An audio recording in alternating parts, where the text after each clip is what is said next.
independente do que ele vai fazer. Ou porque ele é muito novo, ou porque ele não tem experiência suficiente para saber o que ele quer fazer daqui.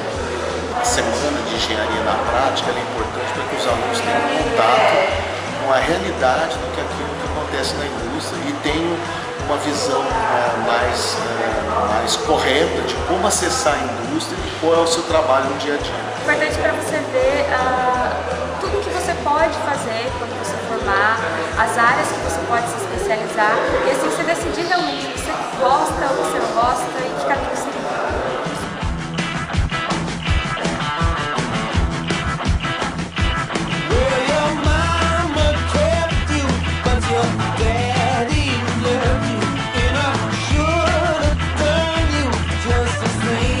Valeu, pessoal do Primeiro Suprat.